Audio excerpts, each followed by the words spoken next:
Umfundisi webandla iSt George's Cathedral uMichael Wida uthe izikhukhula ezikhahlameze izindawo ezehlukene kwazulu natal zikuveze obala okungalingani ngokwenhlalo kulelizwe.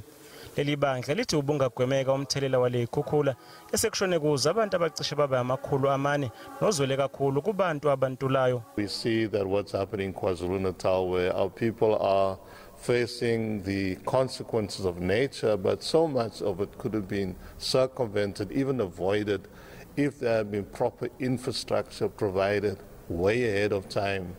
And now, again, the masses, the poor, are facing the heavy consequences of administrative neglect and of political triumphing.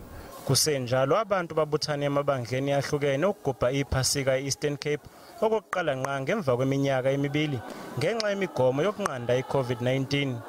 Bekusuku lomculo kanye nentshumayelo nokuyinto eyagcina ukwenziwa abantu abaningi ngo-2019 ikakhulukazi ngalesikhathi sonyaka.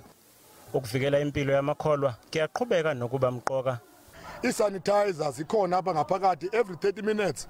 Abo batyunjiweyo i-COVID compliance officers zethu ziyaqinisekisa uba abantu bayasanitizwa. Okwesibini ne-temperature siyayithatha ukujonga into yoba akukho na abo sele bexakansekile kuba ibandla lonke jikelele likaThixo alinamnqweno ukuba emveni kwale ndibano sikuyo yePasika jikelele kubekho abantu ekwawuthiwa bafumene intsholongwane kuba ibandla liye alakhathala. Ibandla lincedisana kakhulu norhulumente noqinisekisa uba abantu bayaya uyokugonywa kule ntsholongwane sikuyo. Ibandla iGlobal Reconciliation Church lithi selikwazile ukuvuka lithintithe ngemva kokucwasa elabhekana nakho ngemva kokuthi amalungu alo amaningi athola ukuthi ane-COVID-19 ngombasa wango-2020 eBloemfontein eFree State. Ngemva kwalokho lesasifundazwe saba nesibalo esiphezulu sabantu abasuleleke ngalesi sifo kanti leya nkonzo ayihanjelwe nangomholi we-ACDP umfundisi uKenneth Mishwe kanye nomfundisi uAngus Buchan. Amalungu aleli bandla akuthokozele ukuthi yakwazile ukubuyela enkonzweni kulonyaka. I'm so excited that we are here. We got the opportunity to be here.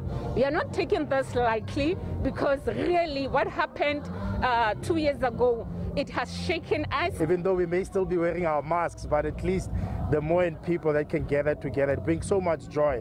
So me personally, I'm excited. I've got goosebumps, you know, I'm so happy to be here today. Nasekimbali amalungu amabandla ahlukene aphume ngobuningi ukuzobungaza iphasika ngemva kokulinda iminyaka emibili. Kule minyaka emibili edlule amabandla abebekelwe imigomo yokuhlala ehlenzekile ngaso sonke isikhathi zinqunyelwe nesibalo sabantu abavumeleke ngaphakathi kwawo. We were very happy because the government have opened all doors and we can celebrate the day. All people come together and praise the Lord and worship Him. Ngalolu suku abenkolo yobuJuda bakhumbula usuku abakhululwa ngalo eBhqileni eGibhithe emva kokufa kukaFaro ngalo abakuthinta ukudla okune-yeast kanye nempahla esebenzisa ugesi.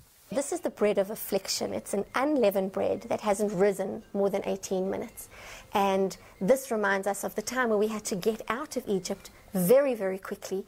And we were not able to take time to let our bread rise because of our rush. And so we remind ourselves of that time by eating this bread. Amakholwa akuthokozele ukuthi asiyakwazi ukukhonza emabandleni ngokugcwele manje.